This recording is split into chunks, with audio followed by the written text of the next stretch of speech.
ಸ್ನೇಹಿತರೆ, SBI ಬ್ಯಾಂಕ್ನಲ್ಲಿ clerk ಹುದ್ದೆಗಳಿಗೆ ಆನ್ಲೈನ್ ಮುಖಾಂತರ ಅರ್ಜಿಗಳನ್ನು ಕರೆದಿರ್ತಾರೆ. ಇದಕ್ಕೆ ಸ್ಟಾರ್ಟಿಂಗ್ ಡೇಟ್ ನೋಡೋದಾದರೆ 17/12/2024 ಅಪ್ಲಿಕೇಶನ್ ಡೇಟ್ ಸ್ಟಾರ್ಟ್ ಆಗೈತಿ.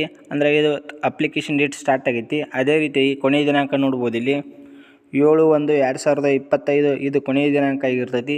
ಇಷ್ಟರಲ್ಲಿ ನೀವು ಇದನ್ನು ಆನ್ಲೈನ್ ಮುಖಾಂತರ ಇದಕ್ಕೆ ಅರ್ಜಿ ಹಾಕಬೇಕಾಕೈತಿ. ಮತ್ತು ಟೋಟಲ್ ಪೋಸ್ಟ್ಗಳನ್ನ ಎಷ್ಟು ಕರೆದಿರ್ತಾರೆ ಅಂತ ನೋಡೋದಾದರೆ 13,735 ಪೋಸ್ಟ್ಗಳನ್ನು ಕರೆದಿರ್ತಾರೆ. ಈ ಪೋಸ್ಟ್ ಹಾಕಕ್ಕೆ ಯಾವ ವಿದ್ಯಾರ್ಥಿ ಇದ್ದಾರೆ ಇದಕ್ಕೆ ಅಪ್ಲಿಕೇಶನ್ ಹಾಕಬೇಕು ಎಂಬುದನ್ನು ಈ ವಿಡಿಯೋದಲ್ಲಿ ತಿಳಿಸ್ಕೊಡ್ತಾರೆ ಬನ್ನಿ. ಇಲ್ಲಿ ನೋಡ್ಬೋದು ಯಾವ ಸರ್ಕಲ್ನಲ್ಲಿ ಎಷ್ಟೆಷ್ಟು ಹುದ್ದೆಗಳನ್ನು ಕರೆದಿರ್ತಾರೆ ಅಂತ ನೋಡೋದಾದರೆ ಅಹಮದಾಬಾದ್ ಸರ್ಕಲ್ನಲ್ಲಿ ಸ್ಟೇಟ್ ನೋಡ್ಬೋದು ಅಲ್ಲಿ ಗುಜರಾತ್ನಲ್ಲಿ. ಇದು ಲ್ಯಾಂಗ್ವೇಜ್ ನೋಡೋದಾದರೆ ಗುಜರಾತ್ ಒಳಗೆ ಇರ್ತೈತಿ. ನೀವು ಕ್ಯಾಟಗರಿ ವೈಸ್ ಪೋಸ್ಟ್ಗಳನ್ನ ಚೆಕ್ ಮಾಡ್ಕೋಬೋದು. SCಯಲ್ಲಿ 75, STಯಲ್ಲಿ 160 ಈ ರೀತಿಯಾಗಿ ಟೋಟಲ್ ಆಗಿ 1073 ಪೋಸ್ಟ್ಗಳನ್ನು ಕರೆದಿರ್ತಾರೆ. ಅದೇ ರೀತಿ ಅಮರಾವತಿಯಲ್ಲಿ ನೋಡ್ಕೋಬೋದು ತೆಲುಗು ಉರ್ದು ಒಳಗೆ ಲ್ಯಾಂಗ್ವೇಜ್ ಇರ್ತೈತಿ. ಇಲ್ಲಿ ನಮ್ಮ ಬೆಂಗಳೂರು ಸರ್ಕಲ್ ನೋಡೋದಾದರೆ ನೋಡ್ಬೋದು ನಮ್ಗೆ 3 ಲ್ಯಾಂಗ್ವೇಜ್ ಒಳಗೆ ಎಕ್ಸಾಮ್ ಬರ್ತೈತಿ. ಅಂತ ನೋಡೋದಾದರೆ ಕನ್ನಡ ಬರ್ತೈತಿ, ಇದನ್ನು ಖುಷಿ ವಿಚಾರ ಅಂತ ಹೇಳ್ಬೋದು. ಅದೇ ರೀತಿಯಾಗಿ ಇಂಗ್ಲೀಷ್ ಇರ್ತೈತಿ ಮತ್ತು ಹಿಂದಿ ಒಳಗೂ ಕೂಡ ಎಕ್ಸಾಮ್ ಇರ್ತೈತಿ. ನೀವು ಅಪ್ಲಿಕೇಶನ್ ಹಾಕೋ ಮುಂದೆ ಯಾವ ಸಬ್ಜೆಕ್ಟ್ ಎಕ್ಸಾಮ್ ಬರೆದಿರಲ್ಲ ಆ ಸಬ್ಜೆಕ್ಟ್ನ ಚಾಯ್ಸ್ ಮಾಡ್ಕೋರಿ. ಇಲ್ಲಿ ನೋಡೋದಾದರೆ ಕನ್ನಡ ಒಳಗೆ ಚಾಯ್ಸ್ ಮಾಡ್ಕೊಂಡ್ರೆ ಇದ್ರೆ ನಮ್ಮ ಪೋಸ್ಟ್ ನೋಡ್ಬೋದು. ಇಲ್ಲಿ ಟೋಟಲ್ ಆಗಿ 50 ಪೋಸ್ಟ್ ಇರ್ತಾವೆ. ಕ್ಯಾಟಗರಿ ವೈಸ್ ನೋಡೋದಾದರೆ SC ಒಳಗೆ 8 ಪೋಸ್ಟ್ಗಳನ್ನು ಕರೆದಿರ್ತಾರೆ ಮತ್ತು STಯಲ್ಲಿ 3 ಪೋಸ್ಟ್ಗಳನ್ನು ಕರೆದಿರ್ತಾರೆ. ಮತ್ತು ಅದೇ ರೀತಿಯಾಗಿ OBC ವರ್ಗದಲ್ಲಿ 13 ಪೋಸ್ಟ್ಗಳನ್ನು ಕರೆದಿರ್ತಾರೆ ಮತ್ತು EWSನಲ್ಲಿ 5 ಪೋಸ್ಟ್ಗಳನ್ನು ಕರೆದಿರ್ತಾರೆ. ಜನರಲ್ನಲ್ಲಿ 21 ಪೋಸ್ಟ್ಗಳನ್ನು ಕರೆದಿರ್ತಾರೆ. ಈ ರೀತಿಯಾಗಿ ಟೋಟಲ್ ಆಗಿ ನಮ್ಮ ಕರ್ನಾಟಕದವ್ರಿಗೆ 50 ಪೋಸ್ಟ್ಗಳು ಖಾಲಿ ಇರ್ತಾವೆ.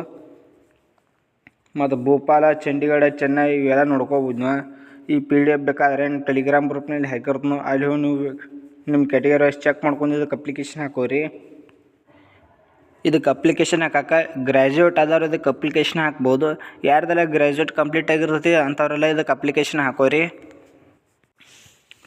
ಮತ್ತು ಇದಕ್ಕೆ ಅಪ್ಲಿಕೇಶನ್ ಹಾಕಕ್ಕೆ ಏಜ್ ನೋಡ್ಕೋದಾದರೆ ಕನಿಷ್ಠ ಇದಕ್ಕೆ 20 ವರ್ಷ ಇರ್ತೈತಿ. ಮತ್ತು ಗರಿಷ್ಠ ನೋಡೋದಾದರೆ ಗರಿಷ್ಠ 28 ವರ್ಷ ವಯಸ್ಸಿದ್ದವರೆಲ್ಲ ಇದಕ್ಕೆ ಅಪ್ಲಿಕೇಶನ್ ಹಾಕ್ಬೋದು. ಮತ್ತು ಏಜ್ ರಿಲ್ಯಾಕ್ಸೇಷನ್ ಕೂಡ ಕೊಟ್ಟಿದ್ದಾರೆ.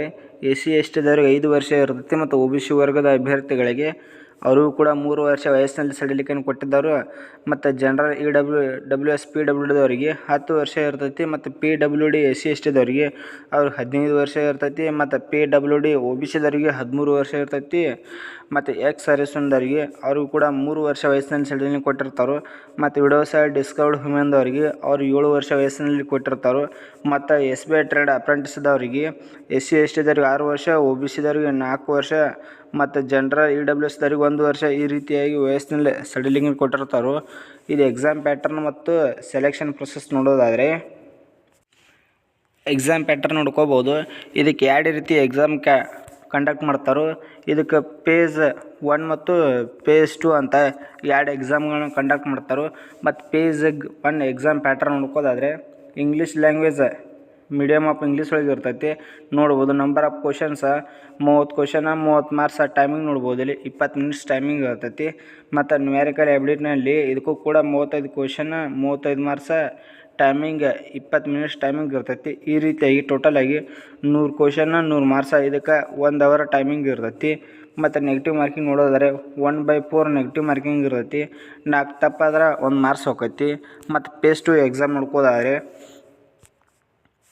ಇಲ್ಲಿ ನೋಡ್ಬೋದು ಜನರಲ್ ಮತ್ತು ಫೈನಾನ್ಷಿಯಲ್ ಅವೇರ್ನೆಸ್ನಲ್ಲಿ 50 ಕ್ವಶನ್ 50 ಮಾರ್ಕ್ಸ್. ಇದಕ್ಕೆ ಟೈಮಿಂಗ್ ನೋಡೋದಾದರೆ 35 ಮಿನಿಟ್ ಟೈಮಿಂಗ್ ಇರ್ತೈತಿ. General English, quantitative aptitude, reasoning ability ಇವೆಲ್ಲ ಚೆಕ್ ಮಾಡ್ಕೊರಿ. ಇದಕ್ಕೆ ನೋಡೋದಾದರೆ 190 ಕ್ವಶನ್ ಇರ್ತಾವೆ, 200 ಮಾರ್ಕ್ಸ್ ಇರ್ತೈತಿ. ಇದು ಟೈಮಿಂಗ್ ನೋಡ್ಬೋದು 2 ಅವರ್ 40 ಮಿನಿಟ್ ಟೈಮಿಂಗ್ ಇರ್ತೈತಿ. ಮತ್ತು ಆಗಲೇ ತಿಳಿಸ್ಕೊಟ್ಟಂತೆ ನಮ್ಮ ಕರ್ನಾಟಕದ ನೋಡೋದಾದರೆ ಇಲ್ಲಿ ನೋಡ್ಬೋದು ಇಲ್ಲಿ ನೋಡ್ಬೋದು ನಮ್ಮ ಕರ್ನಾಟಕದ ಎಕ್ಸಾಮ್ ಯಾವ ಭಾಷೆಯಲ್ಲಿ ಇರ್ತೈತೆ ಅಂತ ನೋಡೋದಾದರೆ ಇಂಗ್ಲೀಷ್, ಹಿಂದಿ, ಕನ್ನಡ ಈ 3 ಭಾಷೆ ಒಳಗೆ ಎಕ್ಸಾಮ್ ಇರ್ತೈತಿ. ನೀವು ಅಪ್ಲಿಕೇಶನ್ ಹಾಕೋ ಮುಂದೆ ಕನ್ನಡ ಸೆಲೆಕ್ಟ್ ಮಾಡ್ಕೊರಿ. ಅದನ್ನ ಸೆಲೆಕ್ಟ್ ಮಾಡ್ಕೊಂಡ್ರೆ ಅಪ್ಲಿಕೇಶನ್ ಹಾಕೋರಿ. ಮತ್ತು ಇದಕ್ಕೆ ಅಪ್ಲಿಕೇಶನ್ ಹಾಕಕ್ಕೆ ಅಪ್ಲಿಕೇಶನ್ ಫೀಸ್ ನೋಡೋದಾದರೆ SC ST PWD ಮತ್ತು ಇವ್ರಿಗೆ ಯಾವುದೇ ರೀತಿಯಾಗಿ ಅಪ್ಲಿಕೇಶನ್ ಫೀಸ್ ಇರುವುದಿಲ್ಲ. ಮತ್ತು ಜನರಲ್ OBC EWS ವರ್ಗದವ್ರಿಗೆ 700 ರೂಪಾಯಿ ಅಪ್ಲಿಕೇಶನ್ ಫೀಸ್ ಇರ್ತೈತಿ. ಮತ್ತು ಇದು ಅಪ್ಲಿಕೇಶನ್ ಫೀಸ್ ಹಾಕಿದ ಮೇಲೆ ಹೊಳ್ಳಿ ನೀವೇನಾದರೂ ಕ್ಯಾನ್ಸಲ್ ಮಾಡ್ತಿದ್ರೆ ಅದಕ್ಕೆ ಅಪ್ಲಿಕೇಶನ್ ಫೀಸ್ ಹೊಳ್ಳಿ ಜಮಾ ಆಗೋದಿಲ್ಲ ಅದು ಕೊಟ್ಟಿದ್ದಾರೋ. ಇಲ್ಲಿ ಮತ್ತು ಎಕ್ಸಾಮ್ ಸೆಂಟರ್ ಎಲ್ಲೆಲ್ಲಿ ಬರ್ತಾವೆ ಅಂತ ನೋಡೋದಾದರೆ ನಮ್ಮ ಕರ್ನಾಟಕದ ನೋಡ್ಬೋದು. ಇಲ್ಲಿ ಎಕ್ಸಾಮ್ ಸೆಂಟರ್ ಎಲ್ಲಿ ಬರ್ತಾವೆ ಅಂತ ನೋಡೋದಾದರೆ